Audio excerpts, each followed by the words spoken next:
রাষ্ট্রবিজ্ঞান শিক্ষা কেন্দ্রে সবাইকে স্বাগত। আমি উত্তম।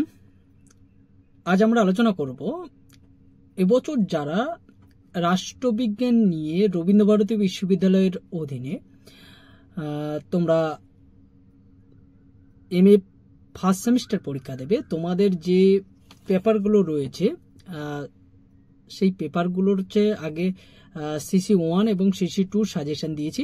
আজকে CC5 1.5 এই পেপারটার সম্ভাব্য প্রশ্নগুলো কি কি আসতে পারে বা তোমাদের জন্য এবছরের জন্য কি কি প্রশ্নগুলো গুরুত্বপূর্ণ রয়েছে সেগুলো নিয়ে আলোচনা করব।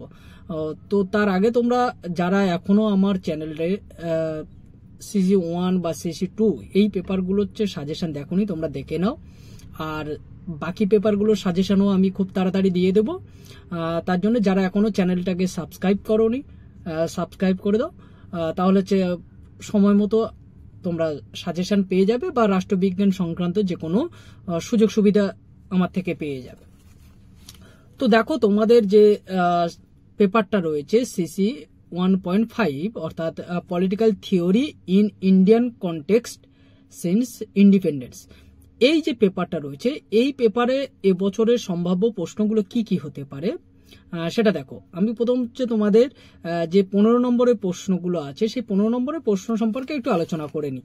তোমাদের যে প্রথম প্রশ্ন আমি যেটা রেখেছি সেই প্রশ্নটা হচ্ছে what do you mean by subaltern practice বা সাবঅল্টার্ন চর্চা বলতে কি বোঝো। এখানে দিতে পারে এর সঙ্গে discuss the thoughts of Ranajit Guha's in this context, এ প্রসঙ্গে রণজিৎ গুহর চিন্তাধারা আলোচনা করো। বা এই প্রশ্নটাকে তোমাদের ঘুরিয়ে দিতে পারে সাবঅল্টার্ন বলতে চর্চা বলতে কি বোঝো এইটা রাখলো, সাথে ঘুরিয়ে দিতে পারে যে discuss the thought of Gayatri Spivak in this context.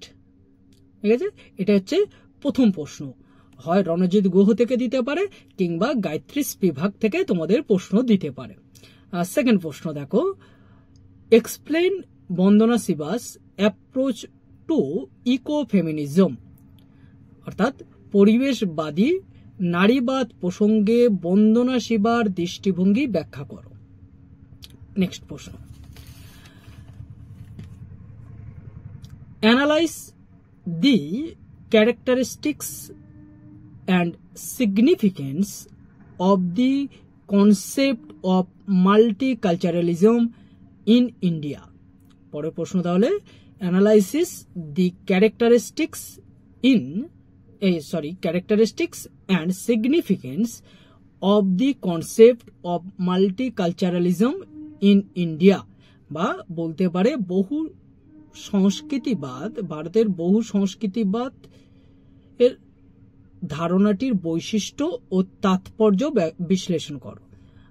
এই প্রশ্নটা তোমাদের ঘুরিয়ে দিতে পারে, দিয়ে বলতে পারে ডিসকাস দি অবস্ট্যাকলস অফ বা to multiculturalism in India and ways to overcome them, বা বলতে পারে ভারতের বহু সংস্কৃতিবাদের প্রতিবন্ধকতা ও তার দূরীকরণের পদ্ধতিগুলি নিয়ে আলোচনা করো।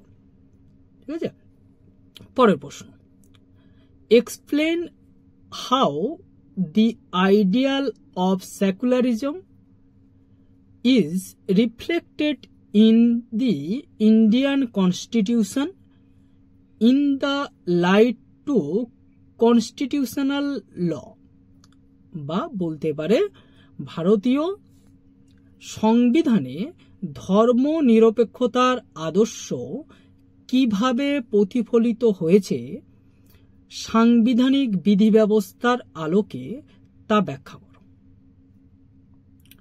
পরের প্রশ্ন,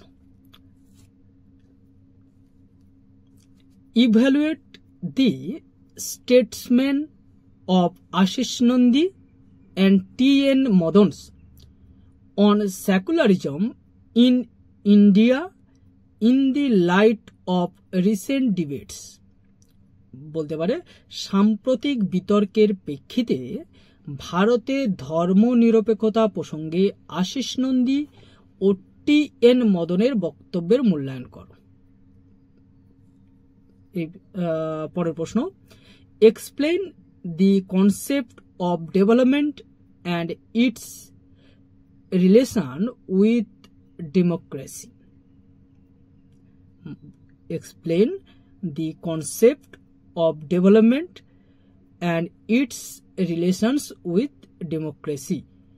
বলতে পারে উন্নয়নের ধারণাটি ব্যাখ্যা করো এবং এর সঙ্গে গণতন্ত্রের সম্পর্ক বিশ্লেষণ করো।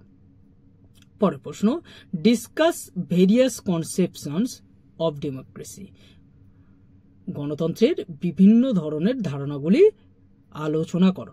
এই যে প্রশ্নটা দেখেছি 7টা প্রশ্ন, এই 7টা প্রশ্ন হচ্ছে তোমাদের 15 নম্বরের জন্য। এর মধ্যে কিছু কিছু প্রশ্ন তোমাদের এখান থেকে 5 নম্বরের পার্ট হিসাবে দিয়ে দিতে পারে, বা 5 নম্বরে যে প্রশ্ন পড়বে সেখানে তোমাদের আসতে পারে। তো এবার দেখো তোমাদের যে 5 নম্বরে যে প্রশ্নগুলো রয়েছে, 5 নম্বরে যে প্রশ্নগুলো আসে, সেই 5 নম্বরের আমি কিছু প্রশ্ন রেখেছি। সেখানে দেখো প্রথম প্রশ্ন, development meaning and debates. Development meaning and debate. Second প্রশ্ন, what is a democracy. 3 number প্রশ্ন, what is subaltern. What is subaltern. Next প্রশ্ন, what is the relation between feminism and ecological conservation. পরের প্রশ্ন, discuss Ashis Nandy's cultural approach to the state. Next প্রশ্ন, the civil society in Partha Chatterjee's view.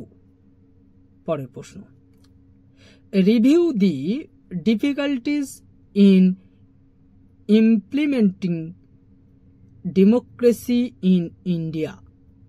R last প্রশ্ন যেটা রেখেছি সেটা হচ্ছে analyse the methods to overcome the difficulties in implementing democracy in India. এই হচ্ছে তোমাদের যে 1.5 যে পেপারটা রয়েছে সেই পেপারের টোটাল সাজেশন। এরপরে তোমাদের আর 2টো পেপার সাজেশন দিতে বাকি রয়েছে, 1.4 এবং 1.3। এই 2টো পেপারের সাজেশন এই সপ্তাহের মধ্যে তোমাদেরকে দিয়ে দেব। আজকের এই পর্যন্ত, পরে আবার দেখা হচ্ছে।